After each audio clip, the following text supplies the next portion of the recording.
Everyone, this is me Sadia है और मैं आपके लिए लेकर आई हूँ एक और रीडिंग जो कि होगी उन लोगों के लिए जो जानना चाहते हैं कि क्या चीज़ आपके रिश्ते को राइट नाउ ब्लॉक कर रही है। अगर आप किसी स्पेसिफिक समवन के साथ हो और आपको समझ नहीं आ रहा कि क्या चीज़ है जो आपके रिश्ते को ब्लॉक कर रहा है, क्या वो स्पेसिफिक समवन है, थर्ड पार्टी है, या फिर आपके पर्सन के अपने कुछ फियर्स हैं, या फिर आपके खुद की कुछ अनरिजॉल्व्ड इश्यूज हैं जिसकी वजह से आपका रिलेशनशिप आगे नहीं बढ़ रहा, तो ये रीडिंग देख सकते हो। इस रीडिंग में हम फिगर आउट करने की कोशिश करेंगे, साथ में ओरेकल गाइडेंस भी ऐड करेंगे।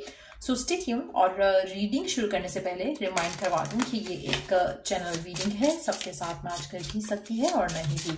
सो जो बातें, जो मैसेजेस मैच करते हैं उन मैसेजेस को पिक करो और बाकी सब कुछ छोड़ दो। अगर आप पर्सनल रीडिंग्स चाहते हो पेपॉल से या इजी पैसे से पेमेंट कर सकते हो। सिर्फ तभी रीच आउट करो ताकि आपका भी टाइम वेस्ट नहीं हो और मेरा भी। So let's try to find out कि क्या चीज़ है जो आपके रिश्ते को ब्लॉक कर रही है। क्या है वो चीज़ें जो आपके लव लाइफ को आपके पर्सन के साथ आगे बढ़ने नहीं दे रही हैं। Wow, so we do have wow. अच्छा, मेरे पास यहाँ पे 3 कार्ड्स हैं, जो यहाँ 4 कार्ड्स यहाँ पर है, एक कार्ड यहाँ पर है एंड एक कार्ड नीचे है जो कि है not following your heart. Let me pick the card up and फिर हम बात करते हैं। सो ये 3 कार्ड्स लेते हैं और इनको वापस रख देते हैं। सो लेट्स सी क्या चीज़ है जो आपके रिलेशनशिप को करंटली ब्लॉक कर रही है आपके स्पेसिफिक समवन के साथ। सो पहली चीज़ जो मैं बात करना चाहूँगी वो है नॉट फॉलोइंग योर हार्ट। मुझे लगता है कि आपके पर्सन और आपके दरमियान में जो करंट रिलेशनशिप है उसमें आपका पर्सन अपने दिल की नहीं सुन रहा, वो अपने दिमाग की सुन रहा है। वो बहुत ज़्यादा प्रैक्टिकल हो सकता है, वो बहुत ज़्यादा क्रिटिकल हो सकता है लाइफ को लेकर, लाइफ चॉइसेस को लेकर, लेकिन अपने इमोशनल डिसीजंस को वो वैल्यू नहीं करता। अगर उसका दिल कुछ कर रहा है ना करने को, वो उसको वैल्यू नहीं करेगा, वो दिमाग से चलेगा। आपके पर्सन हो सकता है कि हर चीज़ में अपना फ़ायदा भी ढूंढते हो, तो ऐसी डिसीजंस लेना जिसमें उनको लग रहा है कि उनके लिए फ़ायदा है, वो वही डिसीजंस लेंगे। सो कहीं ना कहीं एक हाउ डू आई से एक सेल्फिश अप्रोच हो सकती है आपके पर्सन की towards you, towards this relationship. दूसरा, ये अपने दिल की नहीं सुनते हैं। इनको कहीं ना कहीं लगता है कि इनके दिल के लिए हुए डिसीजन सही नहीं होते, चाहे वो पास्ट फेलियर्स की वजह से है, चाहे वो आपके साथ होने की वजह से है, लेकिन कुछ ऐसा है जो कि ये अपने दिल की नहीं सुन रहे, जिसकी वजह से आपका रिश्ता इस इंसान के साथ ब्लॉक है, आगे नहीं बढ़ पा रहा है। और अगर आप ऑलरेडी इस इंसान के साथ शादीशुदा हो, कनेक्शन में हो, तो मुझे नहीं लगता कि पर्सन अपनी दिल की बात कभी भी सुनते हैं। ये दूसरे लोगों की बातों को शायद प्रायोरिटी करते होंगे, आपको या आपकी बातों को अंडरस्टैंड नहीं करते, ना ही प्रायोरिटाइज करते हैं। Let's see the next card. We do have the unhealed abandonment issues. आप में से कुछ लोगों के लिए आपके पर्सन को बहुत ज्यादा फियर है कि आप इनको छोड़ ना दो या कनेक्शन ये खत्म ना हो जाए। अब ये जो इशू है ये बहुत ज्यादा चाइल्डहुड से रिलेटेड हो सकता है, पास्ट लाइफ से रिलेटेड हो सकता है, अपने आसपास के जो लोगों को ये देखते हैं उनसे रिलेटेड हो सकता है कि जैसे हर किसी ने किसी ना किसी को छोड़ दिया, तो उसकी वजह से इनके मन में एक फियर है कि व्हाट इफ मुझे ये पर्सन छोड़ दे, व्हाट इफ आप इसको छोड़ दो, व्हाट इफ कि ये कनेक्शन खत्म हो जाए। तो वो फियर भी इस इंसान को इमोशनली ओपन अप नहीं होने देता है, जिसकी वजह से भी आपका रिश्ता जो है आगे नहीं बढ़ पा रहा। आपके पर्सन के फियर्स बहुत ज्यादा लग रहे हैं यहाँ पर। अनहील्ड वुंड्स हैं जो कि रीजन है why they are not giving you commitment, या चीज़ों को आगे क्यों नहीं लेकर जा रहे। नेगेटिव सेल्फ इमेज, कहीं ना कहीं आपके पर्सन को ये भी फियर है, इनसिक्योरिटी है कि आप उनको छोड़ सकते हो। और ऐसा क्यों है, वो मल्टीपल रीजन हो सकते हैं। कुछ लोगों के लिए सेक्सुअल रीजन भी हो सकते हैं। हो सकता है कि उनको लगता है कि शायद वो आपको उस तरह से सेटिस्फाई नहीं कर सकते हैं। ये काफ़ी सारे लोगों के इश्यूज आते हैं जब मैं पर्सनल रीडिंग्स करती हूँ, जिसमें बहुत ज़्यादा ऐसे इश्यूज होते हैं जो कि पार्टनर को समझ नहीं आता कि how to talk about it. लेकिन ये भी एक रीज़न हो सकता है कुछ लोगों के लिए, जहाँ पर इस तरह की रीजंस की वजह से भी पर्सन जो है वो फुली गिवन नहीं करना चाह रहा। उसको लग रहा है कि नहीं, मतलब आप शायद उसको छोड़ दोगे इन बेसिस के ऊपर, तो वो भी एक रीज़न हो सकता है। उसके अलावा भी बहुत सारे रीजंस हो सकते हैं। हो सकता है कि उसको लगता है कि वो फैमिली हैंडल नहीं कर सकता राइट नाउ, या वो इस जगह पर नहीं है जहाँ पर वो अपनी फैमिली को छोड़ के आपके पास आ सके या आपसे शादी कर सके। तो ऐसा भी हो सकता है। कुछ नेगेटिव सेल्फ इमेज है जो आपके पार्टनर का, जो कि उसको फर्दर इस रिलेशनशिप में इन्वेस्ट नहीं होने दे रहा, ये कनेक्शन को आगे लेके जाने के लिए प्रिपेयर नहीं कर पा रहा। लेट्स सी कि और क्या ब्लॉकेजेस हैं जो आपके रिश्ते को ब्लॉक कर रहे हैं और आप उस इंसान के साथ आगे नहीं जा पा रहे हो जिसके साथ आप होना चाहते हो। वाओ, अगेन बहुत सारे कार्ड्स हैं, not gonna take these ones. इसको हम वापस रखते हैं। दूसरे कार्ड्स में से चूज करूंगी, actually I can see all of them, तो उन सबको ऐड कर लेते हैं। Let me pick the cards up. तो बहुत सारे कार्ड्स हैं, let me talk about this. कितने सारे कार्ड्स हैं, ओके, ये तो बहुत ज़्यादा है, but let's see. Self blame, आपके पर्सन कहीं ना कहीं खुद को ब्लेम करते हैं कुछ चीज़ों के लिए। उनको लगता है कि वो again negative self image, self blame. उनको लगता है कि वो आपको खुश नहीं रख पाएंगे, वो सेटिस्फाइड नहीं रख पाएंगे, आपके लिए स्टैंड नहीं ले पाएंगे। हो सकता है उनके घर की सिचुएशन ऐसी हो जहां पर वो आपके लिए स्टैंड नहीं ले पाएंगे और उनको लगता है कि ये सही डिसीजन नहीं होगा इनकी जिंदगी का कि अगर वो आपको चूज करें और बाद में अपनी फैमिली के सामने स्टैंड ना ले पाए।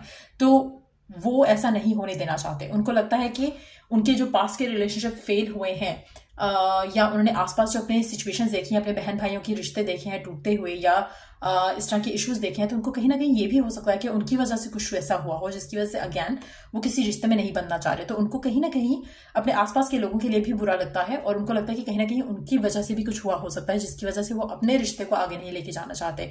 तो एक सेल्फ ब्लेम का भी सिचुएशन हो सकती है कुछ लोगों के लिए जो कि आपके रिश्ते को ब्लॉक कर रही है पर्सन के एंड से। Believe that love does not exist, आप में से कुछ लोगों के लिए आपका रिश्ता ऐसे पर्सन के साथ बंधा हुआ हो सकता है राइट ना, जो कि प्यार पे बिलीव ही नहीं करता, प्यार के ऊपर उसका एक फेथ ही नहीं है। उसको लगता है कि जो भी है वो एक लायबिलिटी है, एक रिस्पॉन्सिबिलिटी है, and that's pretty much it. Non romantic या अनरोमांटिक पर्सन भी हो सकता है आपका, और हो सकता है कि वो बहुत ही प्रैक्टिकल या ओवरली आप कह लो कि वर्कहॉलिक किस्म का इंसान भी हो सकता है, या फिर उसके लिए प्यार ज़्यादा मायने नहीं रखता, तो उसकी वजह से भी आपके रिलेशनशिप में इश्यूज आ रहे हैं और ये 7 इश्यूज भी चल रहे हैं। Let's see the next card. We do have subconscious projections. आप में से कुछ लोगों के लिए मुझे लगता है कि आपके पर्सन के, इनफैक्ट मेजॉरिटी लोगों के लिए आपके पर्सन के फियर्स हैं। आपके पर्सन के माइंड में जो एक इमेज बना हुआ है उसकी वजह से आपका रिश्ता आगे नहीं जा रहा। सो उसको आप नहीं बदल सकते हो। आप में से मेजॉरिटी लोग उसको नहीं बदल सकोगे क्योंकि आपका खुद का वो बिलीव बन चुका है कि पर्सन ऐसा सोचता है, और उस बिलीव को चेंज जब तक नहीं करोगे पर्सन भी चेंज नहीं होगा, और वो होना मुश्किल है। इसलिए to move on, move forward with your love life could be a better option majority लोगों के लिए, क्योंकि यहाँ पर जो पर्सन है जिसके साथ भी आप डील कर रहे हो, जिसकी वजह से भी आपका रिश्ता या आपकी लव लाइफ जो है वो रुकी हुई है, ये पर्सन बहुत ज्यादा इसके अपने सबकॉन्शियस बिलीव्स हैं जो कि इसको और आपके रिश्ते को आगे नहीं बढ़ने देना चाह रहे। कहीं ना कहीं इसने अपने माइंड में कोई स्टोरी बनाई है और उस स्टोरी को वो अपनी लाइफ में उसको लगता है कि यही सच है, उससे ज्यादा आगे वो सोच ही नहीं पाता है।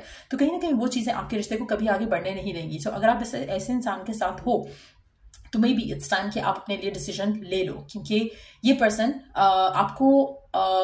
आपको they can hurt you, they can scar you emotionally, लेकिन एट द सेम टाइम मुझे लगता है कि अगर आप खुद इतने स्ट्रांग हो तो आप इस इंसान के साथ स्टिल रह सकते हो। लेकिन अगर आप खुद बहुत इमोशनली टर्मोइल से गुजर रहे हो तो मुझे लगता है कि आपको इस इंसान को इसके हाल पे छोड़कर आगे बढ़ना चाहिए। एंगर, आप में से कुछ लोगों के लिए आपके पर्सन के एंगर इश्यूज हो सकते हैं जिसकी वजह से आपका रिश्ता आगे नहीं बढ़ पा रहा, क्योंकि कहीं ना कहीं कुछ भी ऐसा जब बात होती है या डिस्कशन होती है तो पर्सन गुस्सा कर जाता है।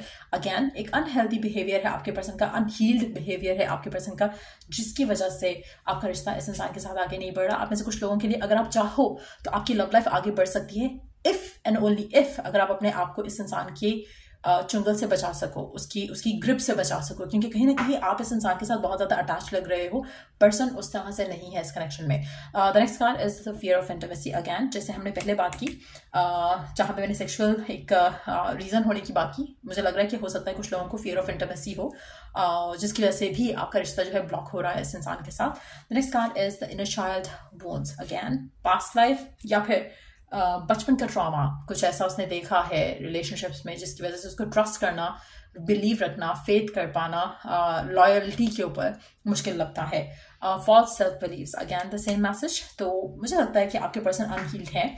अगर तो ये हील हो जाते हैं और अगर आप हील करना चाहते हो इनको तो आप कर सकते हो, लेकिन उसके लिए आपका खुद का भी पॉजिटिव होना बहुत ज़रूरी है। अगर आप खुद भी अनहील्ड हो तो आप इस इंसान के साथ जो रिश्ता है उसको आगे नहीं लेके जा सकोगे।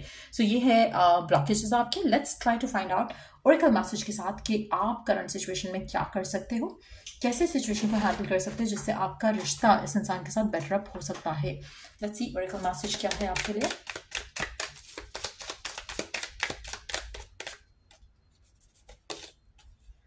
Set your sights higher. पहली चीज, अपनी एक्सपेक्टेशन हायर रखो इस इंसान से भी। करंट सिचुएशन में रहते हुए भी, अपनी लव लाइफ से भी कहीं ना कहीं आप अपने आप को सबोटाज इस तरह से भी करते हो कि आपकी एक्सपेक्टेशन बहुत लो हो जाती है, आप अपने आप को बहुत सेटल इन फॉर लेस कर लेते हो, तो वो चीज़ आपने नहीं करनी है। दूसरा, जो भी आपकी विश है, डिज़ायर है इस इंसान को लेकर, इस कनेक्शन को लेकर, इस कनेक्शन के फ्यूचर को लेकर, मेक श्योर करो कि it is like higher than what you are wishing for right now.